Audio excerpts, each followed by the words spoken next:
A very good day and welcome to Sports Stories for the on Eddie Sports, where we bring you exclusive stories round the globe. The round of the game, the Jabulani game. We'll be taking stories from the La Liga, the Eredivisie, the Bundesliga, the Premiership, and if need be, the Nigerian Professional Football League. My name is the Pichichi Man, the world record goal banger. I'm the African Fabrizio. I'm right here with all the sports. So let's get down to the major stories making round of the sporting world. The world is trotting into mourning as the sporting world mourns the tragic death of no other person but Diogo Jota, the Portuguese and Liverpool ace who tragically lost his life in the city of Zamora while traveling from Porto to Liverpool for pre-season. Of course, he had a minor injury and was advised by a medical expert that not to travel by air. Of course, he has been traveling that. He made his trip for his wedding 11 days ago when he got married to his long-time girlfriend. But then, that's not the major story here. He was traveling back from Porto for pre-season and through Zamora city in the province of Spain, where their Lamborghini had a tire issue and spun out the road, and this is the situation we find ourselves today right now. A tragic death story making rounds already. Our heart goes out to the family of Diogo Jota to have lost two sons, Andre Silva and Diogo Jota. Andre Silva plays for the second division in Portugal. And of course, this is not a very healthy story there. It's a tragic story there. And there's been thousands of Liverpool fans who have been paying tribute and dropping wreath outside Anfield. Leading this tribute is no other person but Cristiano Ronaldo. In his words, he says that it doesn't make any sense. It really doesn't make any sense there. A couple of weeks ago, we were together celebrating the Nations League, and just a couple of days ago, you were smiling all through in the course of your taking your beloved girlfriend as your wife. It's a very tragic situation. Our heart goes out there. I just want to believe that your loved ones are doing well and you are watching over us. Those are the words of Cristiano Ronaldo there. And slowly, the coach of Liverpool says Diogo Jota is the essence of Liverpool there. Of course, there have been tribute from different players around the globe there. Van Dijk, who says that you will always live with us there. You will remain in our hearts. Your laughter, your smile, your fears, all will be things we will remember. We are mourning right now, but we cannot forget because you are always going to be with us. And those are the words of Van Dijk. The sporting world, ranging from different players and fans, thousands of fans who will be traveling down to Porto for the funeral tomorrow. They'll be awake for today, but tomorrow it's going to be the funeral. As we speak, that's going to happen in the city of Sao Cosme in Porto. Our heart goes out once more to the family, to the thousands of fans and to the sporting world for losing an ace, no other person but Diogo Jota and his dear brother, Andre Silva. In respect to that, we'll talk later about Liverpool for today as we respect no other person but Diogo Jota there. Well, it's a tragic situation that tells us that unforeseen happening could befall any of us anytime. Let's go down to other stories making ground here. Of course, we're still in the transfer market and a whole lot is going up and down with Manchester United. So let's start with Manchester United right now. Still stories dragging up with the Cameroonian Bryan Mbeumo. Remember, Manchester United have been courting Bryan Mbeumo, the Brentford striker, over a couple of weeks right now. Brentford has put on a stake of £63 million for Bryan Mbeumo, and they said we're not taking anything less than £63 million.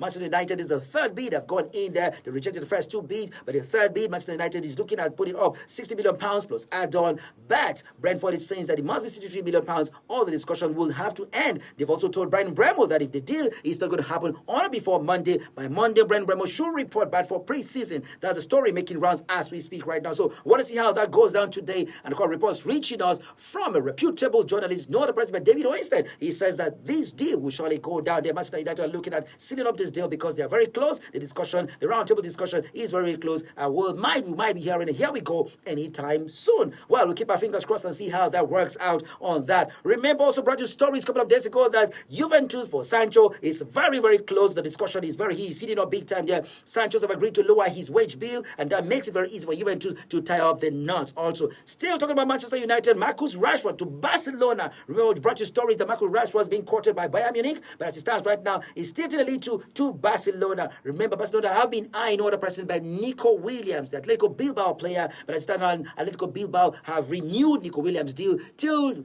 2031, 32, 33, which is a long-term deal for Nico Silva. And that opens the door for Marcus Rashford to Liverpool, to Barcelona rather. But that also means that Marcus Rashford will have to lower his wage bill to make that work out. We'll keep our fingers crossed and see how that works out, because if any of this deal were to work out, it makes it very easy for Manchester United to bring in players, especially now that they are in need of very good players to make this new season a workable one for no other person but Ruben Amorim. We'll keep that story there and we'll be giving you tips of the story as they're happening. But top of the story there is no other person but Bryan Mbeumo to Manchester United. £63 million. Brentford has saying that if this deal is not going to work out on Monday, Brian Bemo should report back for pre-season. Now talking about Arsenal.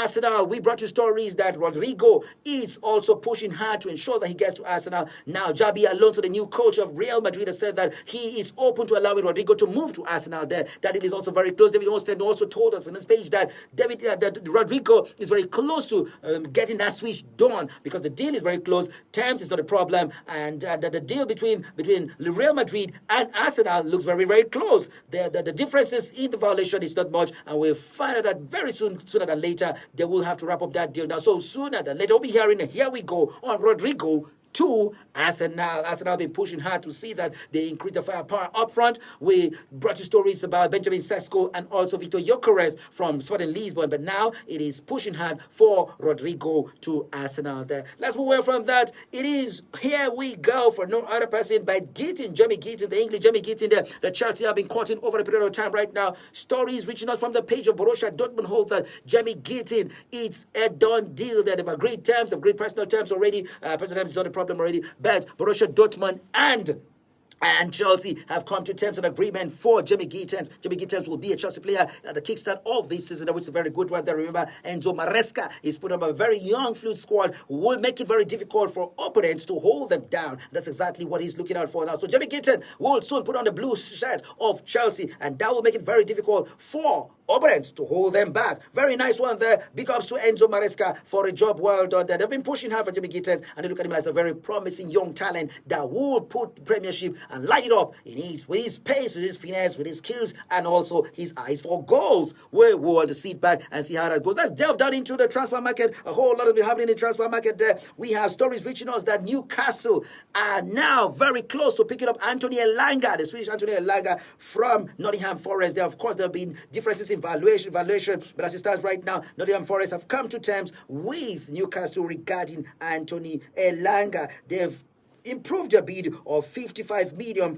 and as it stands right now, Nottingham Forest are okay with that deal, and it has been agreed. Real Madrid, Xabi Alonso says that there will be replacement for Rodrigo if it eventually happens. If Rodrigo were to move down to Arsenal, then we'll be looking for other options to fill up that area there. We also brought you stories about Marco Asensio, who is a Paris Saint-Germain player, but also was on loan last season at Aston Villa. As it stands now, stories reaching us that Fenerbahce have made a €50 million bid for Marco Asensio, but Marco Asensio is holding back and looking out for other options. That if other options were to rematch, we have AC Milan also knocking at the window. Villarreal also are interested in the Spanish player, but it stands right now, nothing is forthcoming. It is still Fenerbahce that is at the top of that bid there with €50 million. That is amounting to £12.9 million. And let's see how that works out there for Marco Asensio. More stories reaching us says that Como, the Serie A club, have agreed £16.5 million for the German winger Nicolas Kuhn. Nicolas Kuhn is a very key player. Arsenal, Manchester United, Liverpool, and Man City at the point in time were courting for this very young player, Nicolas Kuhn. But instead, right now, Como have come to terms and agreement with him right there. More stories say Al Nassr could turn their attention to no other person but Brazilian winger Gabriel Martinelli. Remember, Gabriel Martinelli is still an Arsenal player there. There have been issues making rounds over the summer break that Martinelli might leave Arsenal because of the fluid of players, the number of players that will be coming in there. But we have stories reaching us that Al Nassr is now shifting their attention from Diaz, Liverpool Diaz, now to Martinelli, because they've been having issues with Liverpool over the acquisition of the Colombian forward Luis Diaz. But now they're looking at no other person but Gabriel Martinelli. That story is just breaking. I want to see how that's going to pan out for Arsenal, for Gabriel Martinelli, and also the deal going on, the struggle, the discussion going on with Luis Diaz, the Colombian Luis Diaz there. All right, let's move on from there to other stories. They're still talking about Arsenal there. Arsenal are still looking at Brentford player, but we will not talk about that because as the story pans out, Mikel Arteta says that I will not talk about any Brentford player around that because it was almost going to be a problem last week when they were courting a Brentford player. So he'd advised all pundits to hold back on that discussion. So I'll definitely hold back and respect that as well. But let's move on to other stories making round right now. Bayer Leverkusen are set to sign United States international Malik Tillman. Malik Tillman is one of the players that have been courted by Chelsea. Chelsea pushed for Malik Tillman, but as it stands right now, they've gone for Jamie Gittens, and that opens it up for Bayer Leverkusen. So Bayer Leverkusen is pushing hard to have this United States player, Malik Tillman, become their own key player for the season. These are some of the stories making round the sporting world. We'll keep you abreast with all of this. Do remember that the CWC is still ongoing, and the Club World Cup is still ongoing right now. We'll keep you abreast with the scoreline over this match is set to take place around 8 p.m. Nigerian time, 8 p.m. African time as well. But we'll keep you abreast with the scoreline and all of these stories. But then the major stories making round is the tragic death of no other person but Liverpool and Portuguese player Diogo Jota. Our respect, our condolence, our heart goes out to the family of Diogo Jota. Sleep well, brother.